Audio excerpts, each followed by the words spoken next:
marka inaad heshiisaan idinku oo aad wada hadashaan ma dowladda federaalka diidan ها يدا diidan walaalkay Saciidani madaxweynaha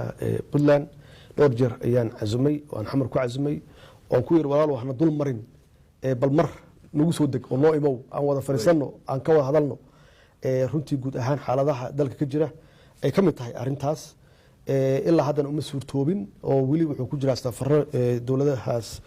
dariska ah ama meelo fog waxaan jeclaan lahaa inuu noo yimaado oo aan wada fariisano anu laba jeer baan tagay maxaan ku raahdaa Puntland tagay runtii dadkana intuu joogay laba jeer baan tagay dadkuna si sharaf leh oo wanaagsan runtii isu dhaweeyeen oo waa dad runtii dowladnimada jecel waa dad systemka federaalka ah runtii aad iyo aad u jecel oo de waxay sheegaan inay yihiin hooyadii federaalka oo ay ahayd inay hormood u noqdaan runtii ka shaqeynta iyo wada shaqeynta dowladda dhexe dowladaha xubnaha ka federaalka waa dad runtii aad iyo aad u wanaagsan isagana waxaan rabay runtii inuu dadka dhageysto rabitaankooda iyo waxay jecel yihiin oo ah in dalka midnimadiisa la xoojiyo wada shaqeynta madaxda ay wanaagsanaato si dalkaani uu u yeesho horumar iyo amniga uu u yeesho in amniga la hormariyo oo ciidamo la dhiso oo maamul goboleedyada iyo dowladdu ay wada dhisaan taana yaa diidan waxaad ogtahay Soomaaliya dowladeedu waa dowlad taageeran oo runtii international community-gu uu caawiyo waxaad la socotaa in ay dowladdan isku dayday international community inuusan caawinta iyo shaqadiisa uusan qabsan waxaad ogtahay madax badan oo madaxii UN-ka u qaabilsanaa Soomaaliya hay'ad uu kamid yahay in dalka laga eriyay cidii hadasha in wax la yeelo waxaad arkaysaa xalana haddii wax yar oo aragti ka duwan ay international soo gudbiyaan hubiyaal la dhacayo waxaasoo dhan waa waxyaabo mugdi ah oo hareereynaya dowladnimada sida loo doonayo marka tuhun badan baa jirta oo aan rabno inaan ooda ka qaadno oo muddo aan hoos jeclayn inaan u xalino laakiin waxaa moodaa habka dalku u socdo waa hab khatar ah oo dhiilo mudan oo u baahan dadka Soomaaliyeed inay tala ka gaaraan nagu dhaliyay walaalow Mr. Haytham wuxuu dhinac maray nidaamka dhaqanka diblomaasiyadeed wuxuu u dhaqmay sidii uu yahay isagu madaxa ama maamulaha dowladda Soomaaliya marka wuxuu ay ku yahay dhaqanka UN-ta wuxuuna gafweyn ka galay qarannimada iyo madaxbannaanida Soomaaliyeed waxaad leedahay waxa uu jabiyay ama waraaqdaba ku sheegteen habaamuuskii iyo dhaqankii aboonaa ee xafiiska qaramada midoobay ee Soomaaliya fargelin ayuu sameeyay bal faahfaahin naga sii qaabkii ayuu u sameeyay sida marar badan ayuu khaladaad sameeyay oo warar uu san qofna kala tashan san dowladda kala tashan uu sameeyay iyo waraan uu san hubsanin tii ugu dambeysay waxay ahayd waraaq uu u qoray wasiirka amniga oo ula hadlayo sidii isagu uu wasiirka amnigu isaga ka tala qaato marka go'aankan aad haatan soo saarteen miyuu ka dhigan yahay in gabi ahaanba wadanka uu ka shaqayn karin ama haddii uu hadda joogo ay tahay inuu isaga baxa mise waxaad sugaysaan jawaabta xogayaha guud ee qaramada midoobay wadanka Soomaaliya waxaa mas'uul ka ah oo madax ka ah dad Soomaaliyeed iyaga go'aanka iska leh qofkii Soomaaliya ka shaqaynaya qofkan ka shaqaynaynin marka loo sheegay xogeeyaha guud iyo Haytham labadaba waa loo sheegay wakiilka xogeeyaha inaan Soomaaliya laga rabin waa loo sheegay waad u sheegteen xogeeyaha guud ee qaramada midoobay in Nicholas Haysom aan laga rabin Soomaaliya haddii uu joogo ka soo qaad maanta magaalada Muqdisho oo xafiiskiisa uu joogo maxaad ka sameeynaysan maymay waxaan u sheegnay inaan wadanka laga rabinin taa waxay ka dhigan tahay markiina wadanku isaga baxa haddaan wadanka laga rabinin gaarsaanaan garaata waxa weeye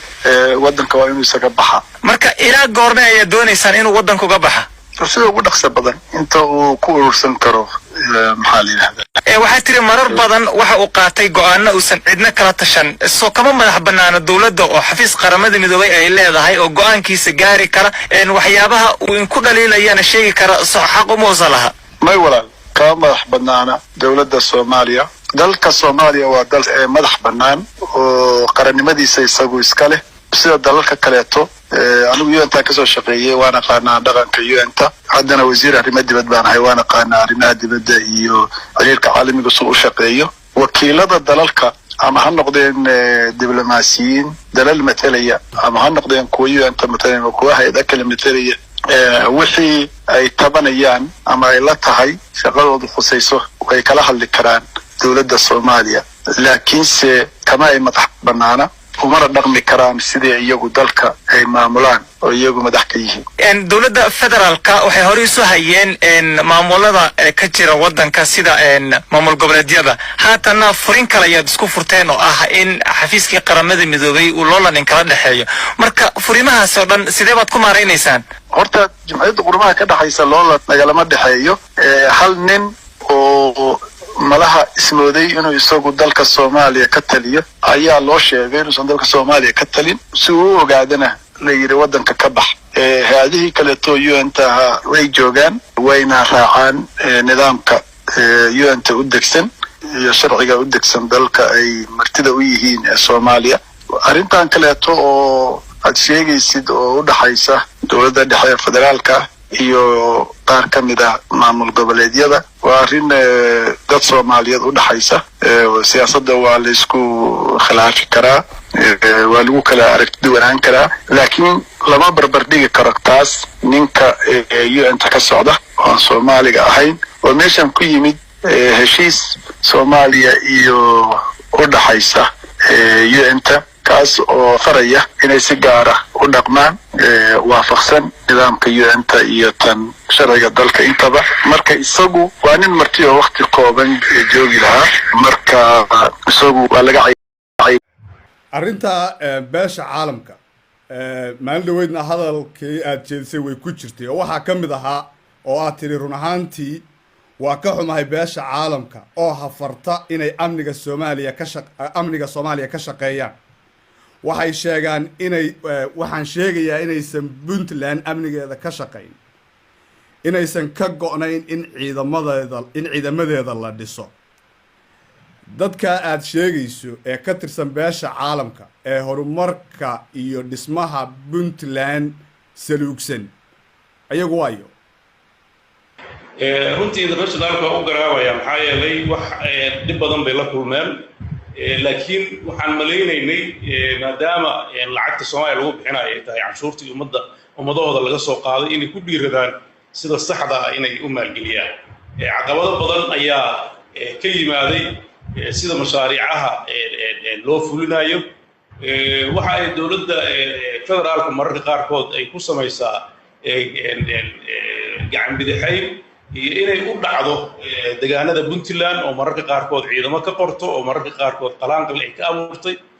oo internationalkuna og yihiin oo waxba ay ka qaban waayeen marka runtii muddadii aan aamusi karnay waa soo dhammaatay mowqifkeena khaasatan ka mas'uul ahaan ii muuqda waxa weeye inaan ummadan danaheeda aan ka shaqeyno